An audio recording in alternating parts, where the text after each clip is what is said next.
DK KPCC ಅಧ್ಯಕ್ಷ ಸ್ಥಾನದ ಬಗ್ಗೆ ವಿಧಾನಸೌಧದ ಆವರಣದಲ್ಲಿ ಸಚಿವ ರಾಮಲಿಂಗಾರೆಡ್ಡಿ ಪ್ರತಿಕ್ರಿಯಿಸಿದ್ದಾರೆ. ಡಿಕೆ ಕೆಪಿಸಿಸಿ ಅಧ್ಯಕ್ಷರಾಗಿ 5 ವರ್ಷ ಆಗಿದೆ. 3 ವರ್ಷಕ್ಕೊಮ್ಮೆ ಅಧ್ಯಕ್ಷರ ಸ್ಥಾನ ಬದಲಾವಣೆಯಾಗುತ್ತೆ. ಎಷ್ಟು ವರ್ಷ ಅಂತ ಇರೋಕ್ಕಾಗತ್ತೆ, ಅಧಿಕಾರ ಬಿಟ್ಕೊಡಬಹುದು ಅಂದಿದ್ದಾರೆ. ನಾಡಗೀತೆ ಓದಿ ಮಾತಾಡಲಿ ಎಂದಿದ್ದ ಡಿಸಿಎಂ ಡಿಕೆ ಶಿವಕುಮಾರ್ಗೆ ವಿಜೇಂದ್ರ ತಿರುಗೇಟು ಕೊಟ್ಟಿದ್ದಾರೆ. ಸರ್ವ ಜನಾಂಗದ ಶಾಂತಿಯ ತೋಟ ಅಂತ ಕುವೆಂಪು ಸಾಲುಗಳಿದೆ. ಆದರೆ ಈ ಶಾಂತಿಯ ತೋಟಕ್ಕೆ ಕಾಂಗ್ರೆಸ್ ವಿಷಬೀಜ ಬಿತ್ತುವ ಕೆಲಸ ಮಾಡ್ತಾ ಇದೆ ಅಂತ ಕಿಡಿಕಾರಿದ್ದಾರೆ.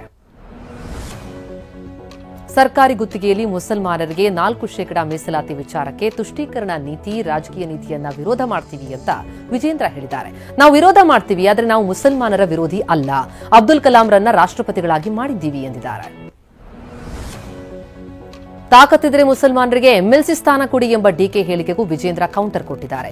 ಅಬ್ದುಲ್ ಕಲಾಂ ಅವರನ್ನ ರಾಷ್ಟ್ರಪತಿಯರಾಗಿ ಮಾಡಿದ್ವಿ, ಅಬ್ದುಲ್ ನಜೀರ್ ಅವರನ್ನ ರಾಜ್ಯಪಾಲರನ್ನಾಗಿ ನೇಮಕ ಮಾಡಿದ್ದೇವೆ. ಅಲ್ಪಸಂಖ್ಯಾತ ತುಷ್ಟೀಕರಣ ನೀತಿ ಇಂದು ನಿನ್ನೆದಲ್ಲ. ಹಿಂದೂಗಳಿಗೆ ಏನ್ ಮಾಡಿದ್ದಾರೆ ಅಂತ, ಹಿಂದೂಗಳಿಗಾಗಿ ಇವರೇನ್ ಮಾಡಿದ್ದಾರೆ ಅಂತ ಪ್ರಶ್ನಿಸಿದ್ದಾರೆ. ಮೈನಾರಿಟಿ ಅಂದರೆ ಮುಸ್ಲಿಮರು ಅಷ್ಟೇನಾ ಅಂತ ಬಿಜೆಪಿಗರಿಗೆ ಸಚಿವ ರಾಮಲಿಂಗಾರೆಡ್ಡಿ ಪ್ರಶ್ನಿಸಿದ್ದಾರೆ. ಜೈನರು, ಕ್ರಿಶ್ಚಿಯನ್ಸ್, ಪಾರ್ಸಿಗಳು ಎಲ್ಲರೂ ಅಲ್ಪಸಂಖ್ಯಾತರೇ. ಬಿಜೆಪಿಗರು ವೋಟ್ ಬ್ಯಾಂಕ್ಗೋಸ್ಕರ ಆರೋಪಿಸ್ತಾ ಇದ್ದಾರೆ. ಧರ್ಮದ ಆಧಾರದ ಮೇಲೆ ಎಲ್ಲಿ ಕೆಲಸ ಕೊಡ್ತಿದ್ದೇವೆ ಅಂತ ಪ್ರಶ್ನಿಸಿದ್ದಾರೆ. ಹಲಾಲ್ ಬಜೆಟ್ ಅಂತ ಕರೆದಿದ್ದ ಬಿಜೆಪಿ ನಾಯಕರ ವಿರುದ್ಧ ಸಚಿವ ಪ್ರಿಯಾಂಕ್ ಖರ್ಗೆ ಕಿಡಿಕಾರಿದ್ದಾರೆ. ಬಿಜೆಪಿ ನಾಯಕರು ಮಾನಸಿಕ ಸಂತುಲನ ಕಳೆದುಕೊಂಡಿದ್ದಾರೆ. ಮೈಮೇಲೆ ದೆವ್ವ ಬಂದಂತೆ ಇವರಿಗೂ ದೆವ್ವ ಮೈಮೇಲೆ ಬಂದಿದೆ. 4,500 ಕೋಟಿ ಮಾತ್ರ ಅಲ್ಪಸಂಖ್ಯಾತರಿಗೆ ಮೀಸಲಿಟ್ಟಿದ್ದೀವಿ. ಅದರಲ್ಲಿ ಬೌದ್ಧರು, ಜೈನರು, ಕ್ರಿಶ್ಚಿಯನರು ಬರ್ತಾರೆ ಎಂದರು. ರನ್ಯಾ ಗೋಲ್ಡ್ ಸ್ಮಗ್ಲಿಂಗ್ ಪ್ರಕರಣಕ್ಕೆ ಸಂಬಂಧಪಟ್ಟಂತೆ ತರುಣ್ ವಿಚಾರಣೆಯಲ್ಲಿ ಮತ್ತಷ್ಟು ಸ್ಫೋಟಕ ಮಾಹಿತಿ ರಿವೀಲ್ ಆಗ್ತಾ ಇದೆ. ಚಿನ್ನದ ದಂಧೆಯಲ್ಲಿ ಗಳಿಸಿದಂತಹ ಕಪ್ಪು ಹಣ ವೈಟ್ ಮಾಡೋದಕ್ಕೆ 2023ರಲ್ಲಿ ದುಬೈನಲ್ಲೇ ವೈರಾ ಡೈಮಂಡ್ಸ್ ಟ್ರೇಡಿಂಗ್ ಹೆಸರಿನಲ್ಲಿ ರನ್ಯಾ ತರುಣ್ ಕಂಪನಿ ಸ್ಥಾಪಿಸುತ್ತಾರೆ. ಈ ಮಾಹಿತಿ ಪಡೆದಿರುವಂತಹ ಇಡೀ ಕಂಪನಿಯ ವಹಿವಾಟಿನ ಪರಿಶೀಲನೆಗಿಳಿದಿದ್ದು ಇಬ್ಬರನ್ನೂ ವಶಕ್ಕೆ ಪಡೆಯುವ ಸಾಧ್ಯತೆ ಇದೆ. ರನ್ಯಾ ಸಂಪರ್ಕದಲ್ಲಿದ್ದ ಸಚಿವರ ಹೆಸರು ಹೇಳ್ತೀನಿ ಎಂಬ ಯತ್ನಾಳ್ ಹೇಳಿಕೆಗೆ ಸಚಿವ ರಾಮಲಿಂಗಾರೆಡ್ಡಿ ತಿರುಗೇಟು ಕೊಟ್ಟಿದ್ದಾರೆ. ಬಿಜೆಪಿ ಶಾಸಕ ಯತ್ನಾಳ್ ಬಳಿ ಮಾಹಿತಿ ಇದ್ರೆ ಬಹಿರಂಗ ಮಾಡಲಿ, ಬೇಗ ಹೆಸರು ಹೇಳಿ, ತನಿಖೆಗೆ ಸುಲಭ ಆಗತ್ತೆ ಎಂದರು. ಸ್ವಾತಿ ಹತ್ಯೆ ಖಂಡಿಸಿ ಹಾವೇರಿ ಜಿಲ್ಲೆಯ ಮಾಸೂರು ಗ್ರಾಮ ಬಂದಾಗಿದ್ದು ವ್ಯಾಪಾರಸ್ಥರು ಸ್ವಯಂ ಪ್ರೇರಿತವಾಗಿ ಅಂಗಡಿ ಮುಂಗಟ್ಟುಗಳನ್ನು ಮುಚ್ಚಿದ್ದಾರೆ. ಮಾರ್ಚ್ 3ಕ್ಕೆ ನಡೆದಿದ್ದಂತಹ ಸ್ವಾತಿ ಹತ್ಯೆಯ ಆರೋಪಿಗಳಿಗೆ ಗಲ್ಲು ಶಿಕ್ಷೆ ಕೊಡಬೇಕು ಅಂತ ಆಗ್ರಹಿಸಿ ಬಂದ್ ಮಾಡಿದ್ದಾರೆ. ಬೆಳಗಾವಿ ಜಿಲ್ಲೆ ಸಾವಗಾವ್ನ ಹೊರವಲಯದಲ್ಲಿ ಯುವತಿ ಜೊತೆ ಮಾತನಾಡ್ತಾ ಇದ್ದ ಅನ್ಯಕೋಮಿನ ಯುವಕನ ಮೇಲೆ ಹಲ್ಲೆಯಾಗಿದೆ. ನಮ್ಮ ಸಮಾಜದ ಯುವತಿ ಜೊತೆ ಏಕೆ ಮಾತಾಡ್ತೀಯಾ ಅಂತ ಅಲ್ಲಾವುದ್ದೀನ್ ಫೀರ್ ಜಾದೆಗೆ ಯುವಕರ ಗುಂಪೊಂದು ಹಲ್ಲೆ ಮಾಡಿದೆ. ಪ್ರಕರಣಕ್ಕೆ ಸಂಬಂಧಪಟ್ಟಂತೆ ತಡರಾತ್ರಿ 4 ಪೊಲೀಸರು ಬಂಧಿಸಿದ್ದಾರೆ.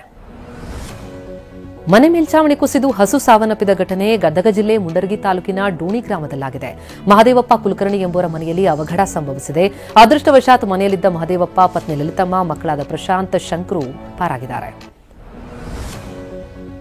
ಭದ್ರಾ ಕಾಲುವೆ ಇದ್ದಕ್ಕಿದ್ದಂತೆ ಒಡೆದು ಹೋಗಿದ್ದು ಅಪಾರ ಪ್ರಮಾಣದ ನೀರು ಹಳ್ಳದ ಪಾಲಾಗಿದೆ. ಬೇಸಿಗೆಯಲ್ಲಿ ಅಡಿಕೆ ಮರ ಉಳಿಸಿಕೊಳ್ಳುವುದಕ್ಕೆ ಪರದಾಡ್ತಾ ಇದ್ದ ರೈತರಿಗೆ ಆಘಾತ ಎದುರಾಗಿದೆ. ದಾವಣಗೆರೆ ಜಿಲ್ಲೆ ದಿಗ್ಗೇನಹಳ್ಳಿ ಹಾಗೂ ಸಾಸ್ವಿಹಳ್ಳಿ ನಡುವೆ 20 ಮೀಟರ್ ಉದ್ದದ ತೂಗು ಕಾಲುವೆ ಒಡೆದು ಹೋಗಿದೆ.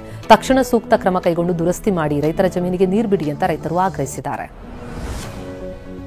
ಸೂರ್ಯನ ಪ್ರತಾಪಕ್ಕೆ ಗದಗ ಜಿಲ್ಲೆ ಜನ ಕಂಗಾಲಾಗಿದ್ದಾರೆ. ಜನತಾ ಮಾರ್ಕೆಟ್ನಲ್ಲಿ ಉರಿ ಬಿಸಿಲಿನಲ್ಲಿ ವ್ಯಾಪಾರ ನಡೀತಾ ಇದೆ. ಕಷ್ಟವಾದರೂ ವ್ಯಾಪಾರ ಮಾಡಬೇಕಲ್ವಾ ಅಂತ ವ್ಯಾಪಾರಿಗಳು ಗುಳ್ಳಾಡಿದ್ದು ಕೊಡೆ, ಕ್ಯಾಪ್, ವಸ್ತ್ರಗಳ ಮೊರೆ ಹೋಗಿದ್ದಾರೆ.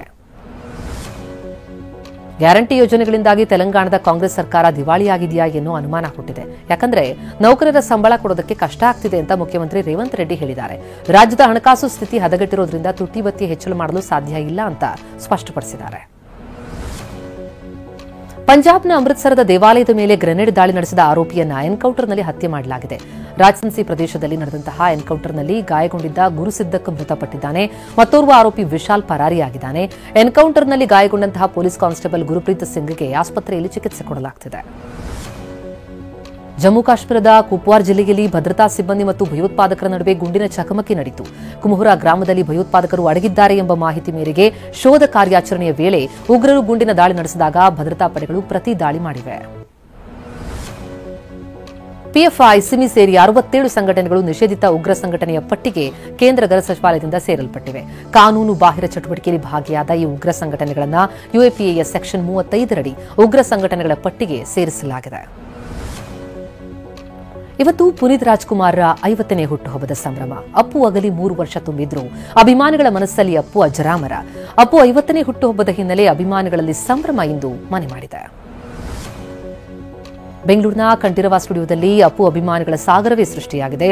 ಮಹಿಳೆಯರು, ಮಕ್ಕಳು, ವೃದ್ಧರು ಎನ್ನದೆ ಸಾವಿರಾರು ಅಭಿಮಾನಿಗಳು ಜಮಾಯಿಸಿದ್ದಾರೆ.